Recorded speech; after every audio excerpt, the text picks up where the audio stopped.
Angeline aka The Flying Angel, and welcome back to my channel. Sa mga bagong viewers dyan, mag-subscribe na kayo bago nyo makalimutan. Well, for today's video, i-recreate natin ang makeup look ng isang super trending music video sa YouTube na yun.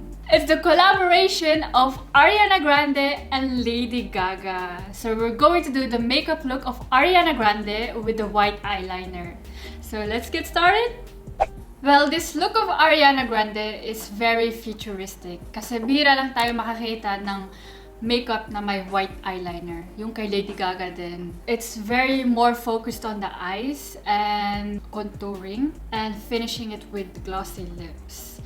So we'll probably start with the eyebrows. Obviously, yung eyebrows ni Ariana hindi the same as mine, pero i-retoke natin yan.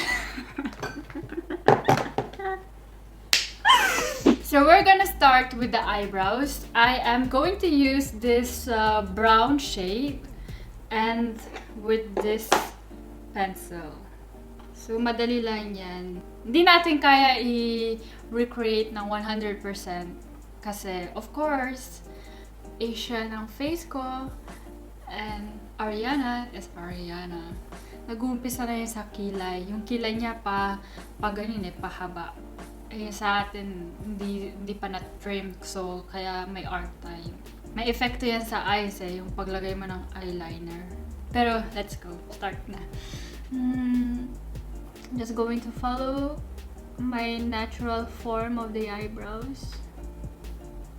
Strokes lang. Medyo i-darken natin yung kilay natin today. Kakapalan.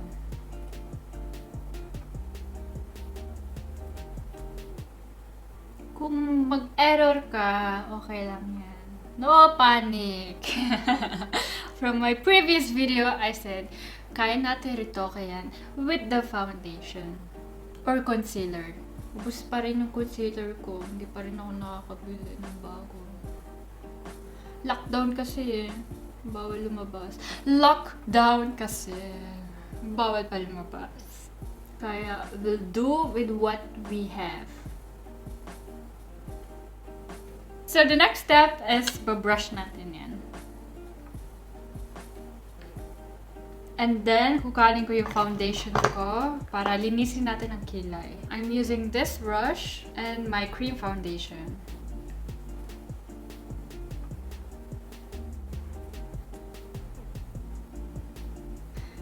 And then, pa-follow natin with full coverage foundation. Taking my foundation brush. Super bongga yung music video nila Ariana Grande at saka ni Lady Gaga.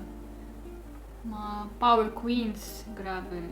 Si Ariana kaka-release niya lang ng last week ba yun? Or the other day ng music video with Justin Bieber. Tapos this week may bago na siya agad.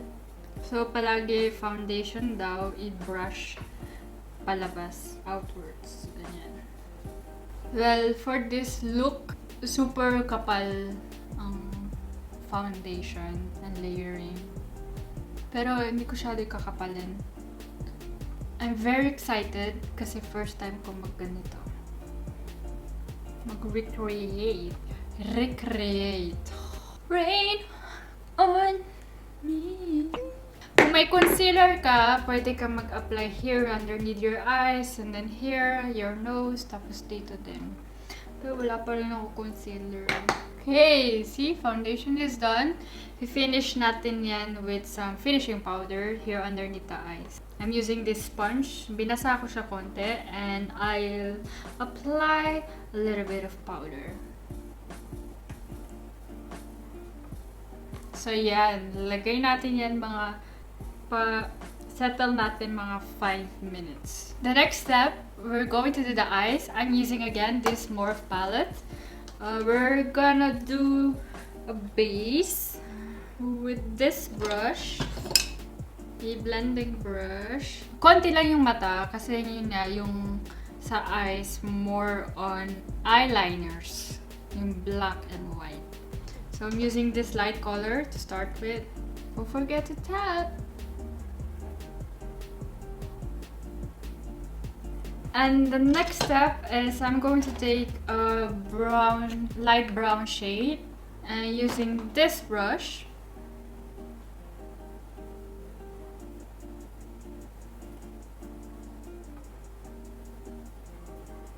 So the next step is we're going to create a wing eyeliner. Since I don't have a black marker, I will go improvise with a black eyeshadow. So I'm going to use this Naked palette and taking the black shade. Well, a very good tip to create this wing without smudging with eyeshadow is I'm going to put tape. First, before we start with that, tanggalin muna natin yung powder na nilagay ko.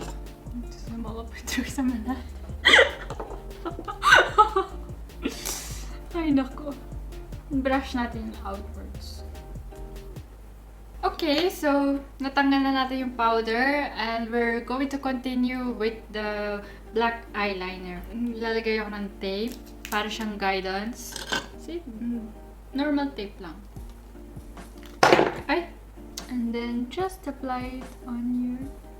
So, depende kung gaano kataas gusto mo yung wing.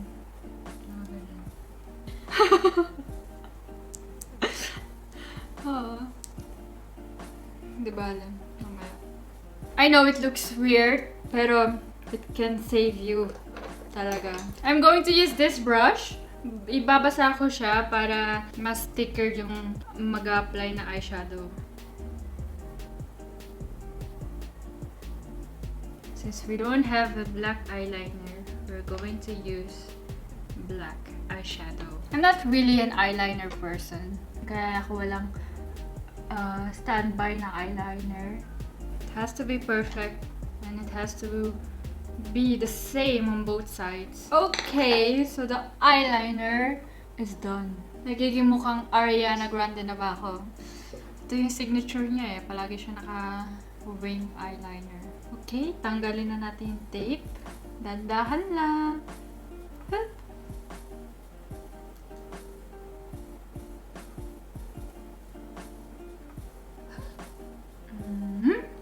So, we're now going to clean yung nilagyan ng tape. I'm using this brush. I will take my foundation since we don't have concealer. Cleaning lang. So, the eyeliner is done. We'll finish it with a little bit of black as well below. Huwag siya makapal. Light lang. I'm using this black eyeliner pencil.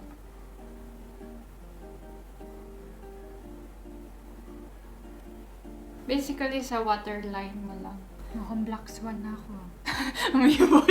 Umiiba yata yung loka. And I'll continue with contouring. Tapos, we save the best for last. Yun yung white eyeliner. Ito yung pinakamahirap sa look nito. So, I'm using this palette. I'll start with gray to create a depth effect. And then go with brown. And then with some lighter brown. I'm using this contouring brush. So, light lang ang apply natin ng gray. So, sa jawline din. And forehead. So, going with the darker brown. Si Ariana mahilig mag-contour. And then, I'll use the bronzer to add on the contouring.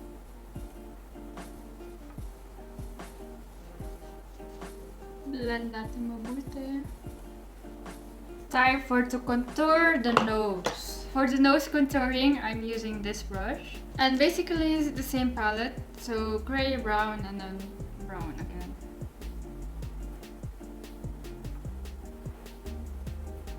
So, contouring is done. Mag-highlights tayo. Hindi ko papakita yung palette ko kasi basag. Nakakaya.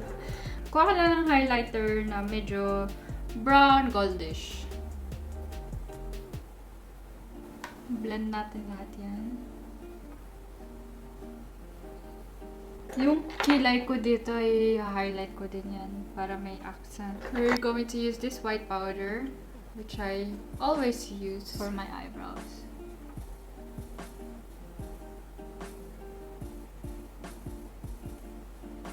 will blend it. Okay, we're almost there. Now the final touch is yung white eyeliner. And I've noticed, super tibay niya kasi in-apply ko siya kanina umaga dito sa kamay ko. Hindi siya basta natatanggal. Binili ko lang to sa marketplace on Facebook. Paano niya ba yung eyeliner ni Ariana? Mag-umpisa sa teardrop, going to the black eyeliner on the top, and then just a straight line going back inwards. Ah! Yan na. Ay, naka.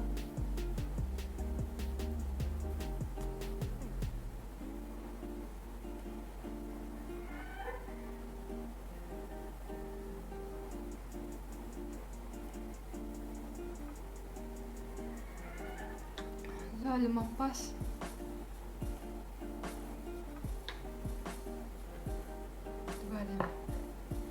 Yan na. I'm so stressed.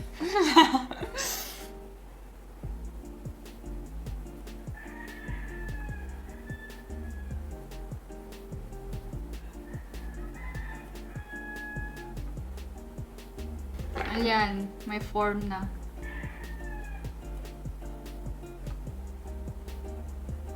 Okay. Yan. Okay, so next step, eyelashes. Binili ko to sa Shopee. Very fluffy siya. Sukatin. Kung puputulin. Lagyan natin ng glue. Meanwhile, let's curl our natural eyelashes.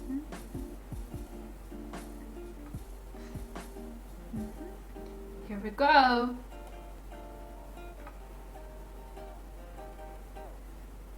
It's fine, you can see the glue, pero clear glue naman yan, mamaya mawawala yan. Okay, then last step is lips. We'll go over the lips. Kung lumampas ka, it's okay. Just take your foundation. Ayun mo lang. And then, I'm going with the darker shade, matcha.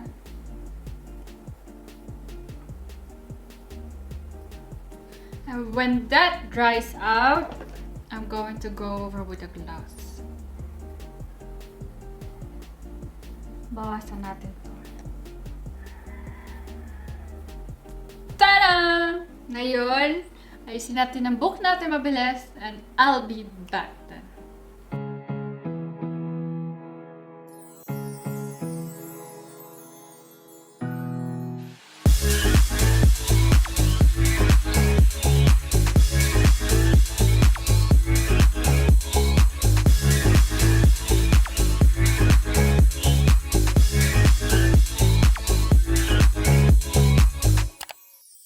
That's it for today's look! Diba, nakakalakas maka-futuristic. Medyo natakot ako sa umpisa kasi baka hindi ko ma-create yung white na eyeliner na pag ganito. Oh. Super nakakatakot. If you're going to recreate this look, make sure you tag me on your social media kasi very curious ako kung ano yung resulta. Sigurado ako mas bongga yan kesa sa akin.